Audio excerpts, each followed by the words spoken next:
Ano po, pabor kayo? Pabor ako dyan. Bakit po? Nagbago ako eh. Ano po ba kayo dati? Dati ako adik eh.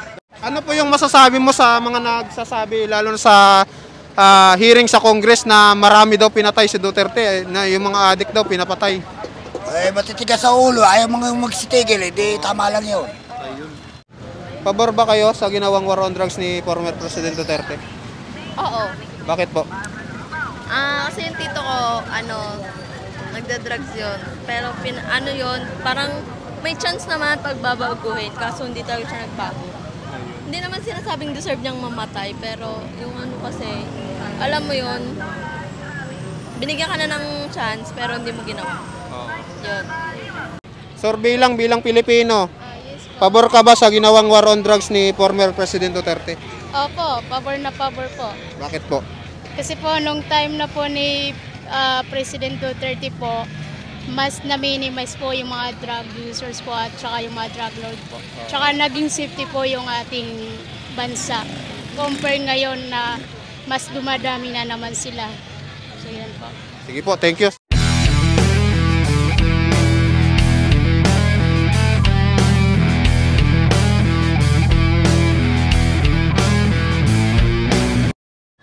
So ayan guys, this time naman yung ikakali survey natin kung pabor ba sila sa ginawang war on drugs ni former President Duterte. So let's go, umpisa na natin. Dito pala kami sa Balibago, Santa Rosa, Laguna. Ma'am, okay lang ma'am mag-survey. Pabor ka ba sa ginawang war on drugs ni former President Duterte? Pabor. Pabor, bakit po? Nabawasan ang mga adik. Nabawasan ang mga adik. Thank you. Sir, ito na lang sir. Pabor ka ba sa ginawang war on drugs ni former President Duterte? Oo. Ayoko, baka ako'y madali dyan pagka... Kayo sir.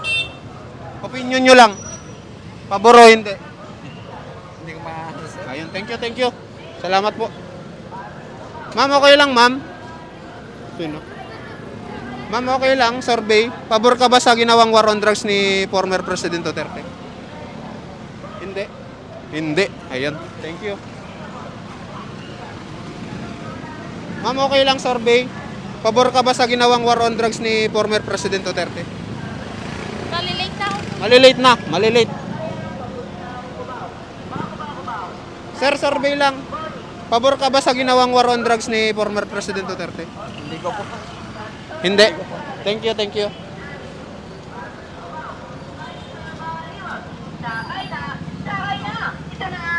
Kaya papuntang Cubao.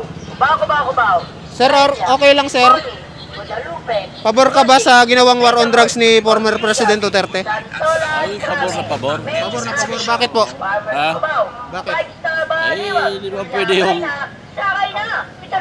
parami yung mga adik sa bayan natin. Sige po, thank you. Salamat po. Ma'am, okay lang ma'am, survey.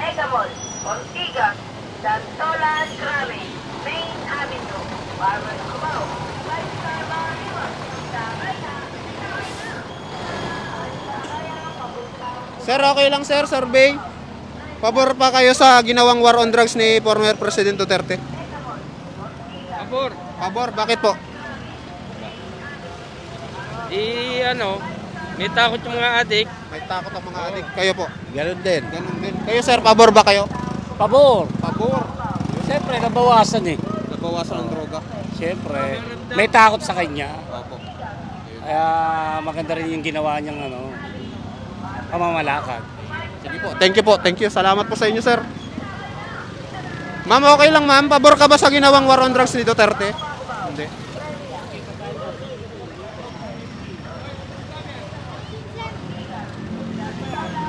Vincent, sir. Vincent Tabige sa TikTok tsaka sa YouTube. Sa Facebook di ako nag-upload eh. Shoutout, Galunggong Toda. Sige po. Galunggong? Oo, Galunggong. Ayan. Shoutout sa Galunggong Toda. Saan po ba yung logo? Okay na. Ayun, Toda pala. Sige, thank you po. Sir, okay lang survey. Pabor ka ba sa ginawang war on drugs ni former President Duterte? Oo, pabor ako dyan. Bakit po? Kasi maraming nadamay na mga kabataan ngayon sa panahon ngayon. Dumami ba ngayon, sir? Dumami. So, Kung sakaling ibalik, pabor ka ba doon na ibalik? Pwede. Pwede balik. Para mabawas yung mga kriminal sa Pilipinas. Sige sir, thank you. Ma'am, okay lang ma'am, survey. Pabor ka ba sa ginawang war on drugs ni Duterte? Hindi. Sir, okay lang, survey. Pabor ka ba sa ginawang war on drugs ni former President Duterte? Okay lang naman po. Pabor ka? Ayun, bakit kayo pabor, sir? Para po mabawasan ng mga Adik. nagdadrive, adik. Sige po, thank you. Sa TikTok, sir, tsaka sa YouTube, baka nakikita nyo ako. Vincent Cavite? Tabigi. Cavite? Oo. Wala ka sa kundo. Sige. Vincent Tabigi. Opo. Tabigie. Paano na lang? Sige, akin na. Patayin mo na lang. Dito na lang. Patayin mo na lang dyan. Uy, ano kasi yun? Vincent. Para makita ko. Oo, sir, lagi ako nag-upload. Wala kasi ako sticker sa sunod. Oh, Okay. Vincent subscribe nyo lang. Cavite, okay. Oo. Thank you. Sir, okay lang, sir. Pabor ka ba sa ginawang war on drugs ni Duterte? Oo, Duterte kami. Duterte talaga. And bakit kayo pabor, sir? Siyempre, kasama namin, puro kami Mindanao. Sige, sir. Thank you. Salamat.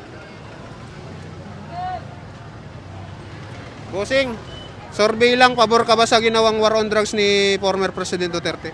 Hindi po. Hindi. Bakit? Ano ba yun? Hindi. Basta hindi kayo pabor. Ayun. Sige, thank you. Kayo po? Hindi rin. Hindi. Bakit? Basta hindi lang. Basta hindi. Thank you. Salamat. Kasi Madam, survey lang bilang Pilipino. Pabor ka ba sa ginawang war on drugs ni former President Duterte? Opo, pabor na pabor po. Bakit po? Kasi po, nung time na po ni President Duterte po, mas na-minimize po yung mga drug users po at saka yung mga drug lord po. Tsaka naging safety po yung ating bansa. Compare ngayon na mas dumadami na naman sila. So yan po. Sige po, thank you. Salamat po. Sir, okay lang sir. Survey. Pabor ka ba sa ginawang war on drugs ni former President Duterte? Opo. Bakit po? Maganda po yan kasi iwas sa mga krimen. Crimin. Thank you po. Kayo ma'am, pabor ba kayo sa war on drugs na ginawa ni former President Duterte? Bakit po? Para mabawasan po ang mga krimen sa buong Pilipinas. Sige po, thank you. Kayo sir, pabor ka ba sa ginawang war on drugs ni former President Duterte? Pabor ako dyan kasi magandang Duterte, magagandang papalakad yan. Saka mawala ng drug. Sige po, thank you. Walang Duterte, lahat ng tao mga baliw. Di sir, kung sakaling tumakbo siya sa 2028, yung dalawang Duterte, iboboto mo. Vice President Sara tsaka si former President Duterte. Duterte. Ito yan. Thank you. Kami. Thank you. Sir, okay lang sir. Survey. Pabor ka ba sa ginawang war on drugs? Thank you. Tataro sa bayan Tagapo sa unahan ang sakayan. Highway, Pasita, Lantayan, SM. Ma'am, okay lang ma'am, survey. Estudyante kayo ma'am, okay lang. Opinion nyo lang. Ayaw. Sir, kayo sir. Pabor ka ba sa ginawang war on drugs ni Duterte? Ewan, hindi ko alam eh. Ay, hindi alam. Thank you. Ma'am, kayo ma'am, pabor ba kayo sa ginawang war on drugs ni former President Duterte? Oo, hindi. Kuya, mahirap yan. Naka-video pa yan, no? Makita ako dyan. Hindi, opinion nyo lang po. Wala namang maling sagot eh. Pabor naman ako dun eh. Kasi nawala yung mga adik. Yan lang. Thank you. Salamat po. Sir, kayo sir, survey lang. Bilang Pilipino, pabor ka ba na sa ginawang war on drugs ni dating Pangulong Rodrigo Duterte? Solid. Solid Duterte. Thank you sir. Salamat. Ma'am, okay lang ma'am, survey. Pabor ka ba sa ginawang war on drugs ni former President Duterte? Sa ginawang war on drugs ni former President Duterte? Thank you. Salamat. Ayun. Ano po, pabor kayo? Pabor ako dyan. Bakit po? Nagbago ako eh. Ano po ba kayo dati? Dati ako adik eh. Dati rin kayong addict, sir? Ano po yung masasabi mo sa mga nagsasabi, lalo na sa hearing sa Congress na marami daw pinatay si Duterte, na yung mga addict daw pinapatay? Matitigas sa ulo. Ayaw mga magsitigil eh. Di tama lang yun. Ayun. Kaya malaki ang pasasalamat mo dahil nagbago kayo. Oo naman po. Wala kayo. Sige po, thank you. Thank you, salamat po. Mabuhay po kayo. Bawasan ang mga addict. Grabe. Kuya, thank you ha. Sir, okay lang sir. Survey. Pabor ba kayo na sa ginawang war on drugs ni former President Duterte? Oo. Kasi marami sumukong mga nagda-drugs. Tapos nabawasan yung mga krimen sa kalye.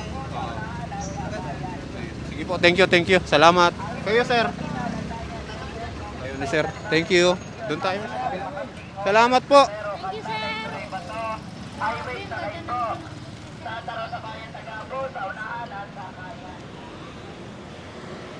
Ma'am, okay lang ma'am. Survey. Pabor ba kayo sa ginawang war on drugs ni former President Duterte?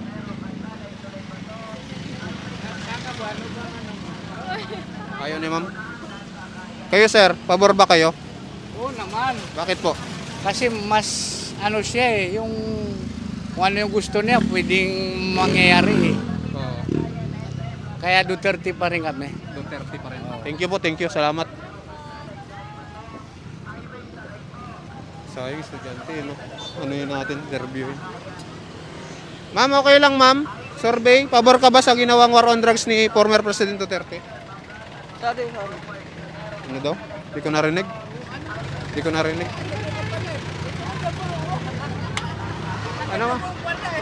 Ano ma'am? Pabor ka? Hindi ma'am, opinion nyo lang. Wala namang mali dito sa sagot. Ayaw ni ma'am, mahihain si ma'am. Kababayan daw.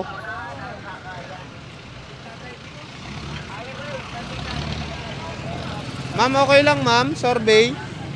Pabor ka ba sa ginawang war on drugs ni former President Duterte? Hindi po. Sa ano po?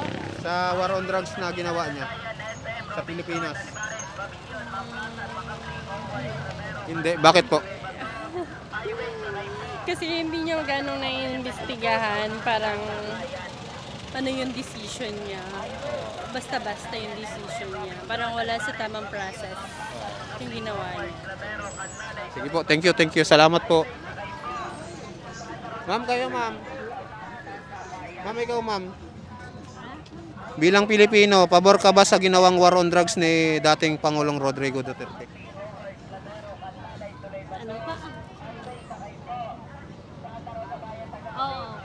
Bakit po? Wala, para ano, wala nang drug, ano. Wala ng drugs. Oo. Sige po, thank you. Mahihain sa ma'am. Thank you ma'am. Ma'am, okay lang ma'am. Pabor ba kayo sa ginawang war on drugs ni former President Duterte? Ha? Pabor ba kayo sa ginawang war on drugs ni dating Pangulong Duterte? Pabor ako doon. Bakit po? Mas maganda yung kasi para tawag dito, mabawasan yung mga kriminal dito sa mundo. Dito sa Pilipinas. Kasi kung mas maraming ang kriminal, mas maraming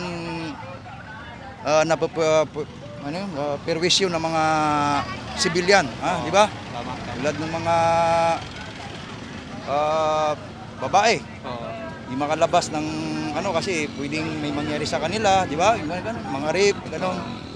Ay yung mga kabataan na nasisira dahil sa drugs na yan. Kaya pabor ako sa kanya, maganda yun. Thank you. Kaya kung tatanungin ako kung tatakbo siya ulit, magiging presidente ulit, okay pa sa akin yun. Agree kami doon. Dami talagang gustong ibalik si Duterte. Mas gusto namin. Hindi, kung sa akin lang, kung ako tatanungin, mas gusto ko yun. Paano kung si Sara Duterte tatakbong presidente, tapos si Tatay Digong tatakbong vice president? Ayaw kayo? Okay pa sa amin yun. Okay pa sa amin yun kasi tulad na sinabi ko, kung ano yung ikakaganda ng bansa natin, doon tayo. Kung yun ang ikakalinis, kung yun ang ikakatahimik ng ating bansa, pasok yun. Pabor tayo doon dapat. Ha? Kaysa naman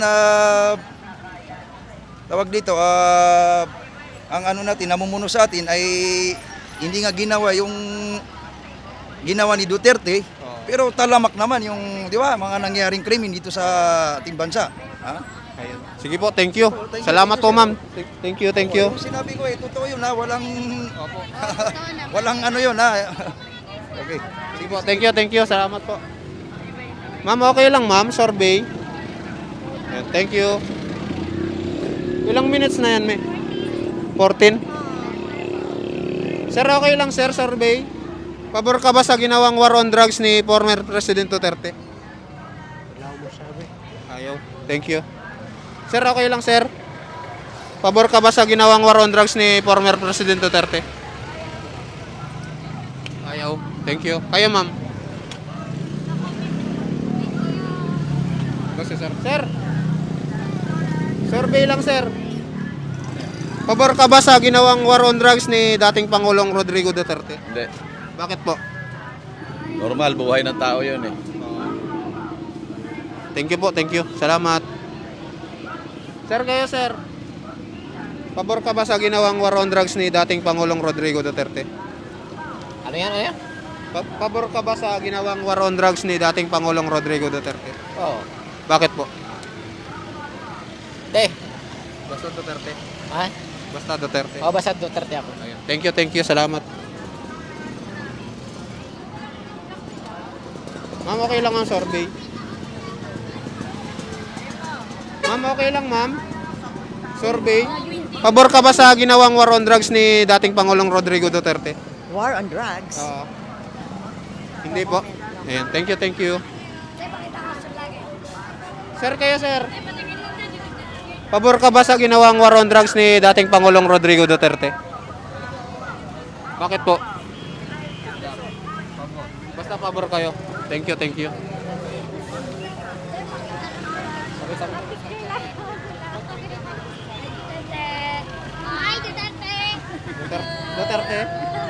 Duterte din na sila. Sir, okay lang sir.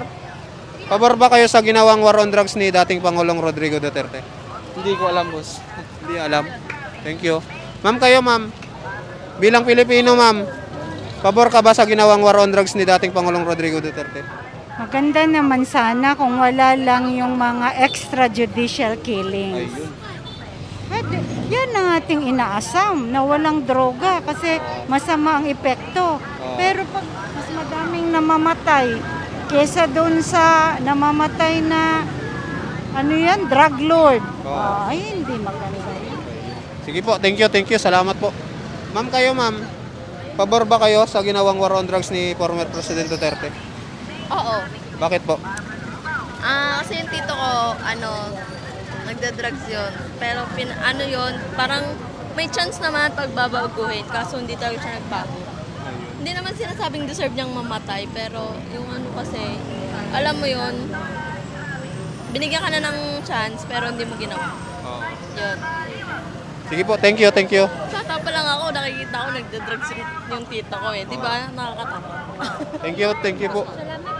Salamat. Ayan, okay na yan. Kasi gabi na. Ayun mga kababayan, yun po yung survey namin about sa war on drugs. Kung pabor ba sila. So maraming mga pabor, konti lang po yung humindi. So mag-comment kayo sa baba kung ano masasabi nyo sa Kali survey namin dito sa Balibago, Santa Rosa, Laguna. Maraming salamat po. Bye-bye. God bless.